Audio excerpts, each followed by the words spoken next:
नमस्कार दोस्तों, स्वागत है आपका अपना YouTube channel study with Suman sir पे। दोस्तों, आज हम बात करेंगे विभिन्न पदार्थों में पाए जाने वाले अम्ल को। आज हम ट्रिक के माध्यम से चुटकियों में याद करेंगे। तो सबसे पहला है आपका सेब में कौन सा अम्ल पाया जाता है? मेलिक अम्ल पाया जाता है सेब में, और सेप्टिक अम्ल पाया जाता है नींबू और संतरे में। तो दोनों को हम एक साथ कहानी की मदद से हम क्या करेंगे, याद करेंगे। मान लेते हैं कि आपके किसी रिश्तेदार का तबीयत खराब हो गया और वो आपको बुला रहा है, आजा भाई आजा भाई आजा। तो आप क्या करेंगे, उनसे मिलने जाएंगे। तो क्या लगता है, आप मिलने जाएंगे तो क्या कुछ लेके नहीं जाएंगे? तो आप क्या करेंगे, फल लेके जाएंगे। क्या लेके जाएंगे बोलो? फल लेके जाएगा। फल लेके जाएंगे तो फल में क्या होगा? सेब होगा, नींबू होगा, संतरा होगा। तो मिलने जाएंगे तो मेलिक अम्ल, जब जैसे ही किसी पेशेंट से मिलने जाएंगे तो कौन सा है? मिलने जाएंगे मतलब मेलिक अम्ल, सेब लेके जाएंगे। सेब लेके क्या करेंगे, मिलने जाएंगे। लेकिन आपने क्या क्या उसके साथ में सेब नहीं, सेब के अलावा और लेके गए थे, नींबू के लेके गए थे, संतरे लेके गए थे। डॉक्टर जैसे ही देखा, कहा मिलने आया तो सेब लेके आया तो सही है, लेकिन नींबू और संतरे जो लेके आया, इसको क्या करो, साइड कर दो। क्या कर दो, इसको साइड कर दो। और साइड से हम याद कर लेंगे क्या, सिट्रिक अम्ल। नींबू और संतरे में कौन सा अम्ल पाया जाता है? सिट्रिक अम्ल पाया जाता है।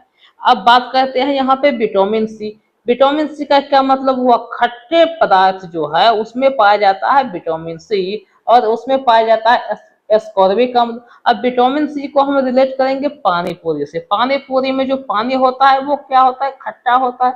अब एक आदमी है, पानी को क्या कहता है, पानी पूरी दोनों को आपस में मिला के एक तरह से चावल दाल जैसे मिला के खाते हैं, उस तरह से खा रहा है। तो दूसरा बंदा आया, कहता है अरे भाई पानी पूरी को ऐसे नहीं खाते हैं। कैसे खाते हैं? तो ऐसे खाते हैं। कैसे खाते हैं? ऐसे खाते हैं। वो उसने उसको सिखाया किस तरह से खाते हैं। तो इस प्रकार आ गया विटामिन सी में कौन सा अम्ल? एस्कॉर्बिक अम्ल आ गया। अब बात करते हैं यहाँ पे अंगूर और इमली। अंगूर और इमली दोनों में कौन सा अम्ल पाया जाता है? टार्टरिक अम्ल पाया जाता है। अब यदि हम टार्टरिक अम्ल को ध्यान से समझें, देखो इमली का नाम सुन के ही आपके जी से पानी आता है, मतलब लार। मतलब क्या आता है? लार आता है। और इस प्रकार हम याद कर सकते हैं कि टार्टरिक अम्ल में कौन सा पाया जा किसमें पाया जाएगा? ये अंगूर और इमली में पाया जाएगा। अब हम बात करते हैं फॉर्मिक अम्ल। चींटी और बिच्छू के डंक। याद कीजिए, जितना भी डंक मारने वाला जंतु हो या जो भी हो, कीट पतंग हो, बिच्छू हो आपका, यह कैसे भागता है? यह तेजी में भागता है, फर फर करके चलता है। कैसे चलता है दोस्तों? फर फर करके चलता है। इसीलिए इसमें कौन सा एसिड आ गया आपका? फॉर्मिक अम्ल। फॉर्मिक एसिड पाया जाएगा। अब हम बात करते हैं सिरका का। तो सिरका का बात किया जाए तो सिरका को मुख्य रूप से हम देहाती भाषा में क्या बोलते हैं दोस्तों? अचार। क्या बोलते हैं दोस्तों? अचार। अब देखिए, मान लेते हैं आप खाना खा रहे हैं एकदम मजे से, और साथ में आपको अचार मिल गया। तो अचार खाने के बाद आपको कैसा फीलिंग आ रहा है? एसी जैसा फीलिंग आ लगता है। कहीं पे पूरा गर्मी में एसी लग गया, उसी तरह का आपको अचार खाने से फीलिंग आ रहा है। तो सिरका में हम याद करेंगे एसिटिक अम्ल। अब बात करते हैं दूध दही में कौन सा अम्ल? लैक्टिक अम्ल पाया जाता है। अच्छा बताइए दोस्तों, दूध दही कहाँ से निकलता है? दूध कहाँ से हमें मिलता है? गाय, भैंस, बकरी।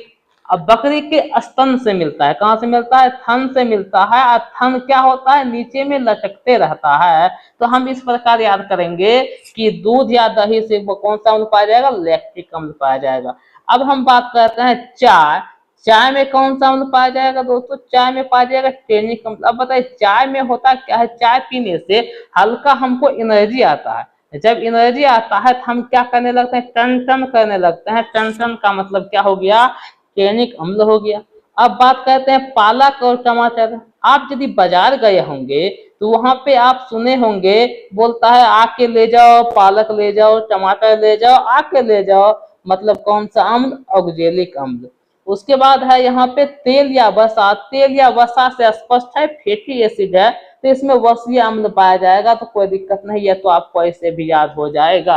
अब बात करते हैं अमाशय रस में। अमाशय रस में पाया जाता है कौन सा अम्ल? हाइड्रोक्लोरिक अम्ल। और मूत्र यूरिन में कौन सा अम्ल पाया जाता है? यूरिक अम्ल। ये तो नाम से ही स्पष्ट है। तो ये आपको मुख्य रूप से सब याद आ गया। तो फिर से एक बार रिवाइज करते हैं और याद करने की कोशिश कीजिएगा दोस्तों। मिलने गया, क्या लेके? सेब लेके, मेलिक अम्ल। क्या कहता है? नींबू संतरे को साइड कर दो, मतलब सिट्रिक अम्ल। विटामिन सी में क्या कहता है भाई, ऐसे ऐसे खाओ पानी पूरी, एस्कॉर्बिक अम्ल। अंगूर और इमली जो है आपका क्या था, लार आता है मुंह में, मतलब कौन सा अम्ल, टार्टरिक अम्ल। और चींटी और बिच्छू के डंक में ये क्या कहता है, जो भी ये आपका कीट पतंग होता है जो डंक मारता है वो फर फर करता है, मतलब फॉर्मिक अम्ल। सिरके मतलब अचार खाने के बाद कैसा फीलिंग आता है, एसिड जैसा फीलिंग आता है। दूध दही गाय भैंस के थन से प्राप्त होता है जो कि लटकते रहता है, मतलब लैक्टिक अम्ल। चाय पीने से क्या होता है, हमें एनर्जी आता है और हम टन टन करने लगते हैं, मतलब टेनिक अम्ल। पालक और टमाटर जब बाजार में आता है तो क्या बोलता है, आके ले जाओ पालक ले जाओ टमाटर ले जाओ, मतलब ऑक्जेलिक अम्ल। बाकी तेल या वसा में आपका हो गया फैटी एसिड, मतलब वस्य अम्ल। अमाशय रस में हाइड्रोक्लोरिक अम्ल, और उसके बाद मूत्र में हो गया यूरिक अम्ल। इस तरह से आपका पूरा अम्ल खत्म हो गया। तो आपको यह वीडियो कैसा लगा दोस्तों, कमेंट बॉक्स में अवश्य बताएं। आगे के अपडेट के लिए आप इस यूट्यूब चैनल को सब्सक्राइब करें। जय हिंद।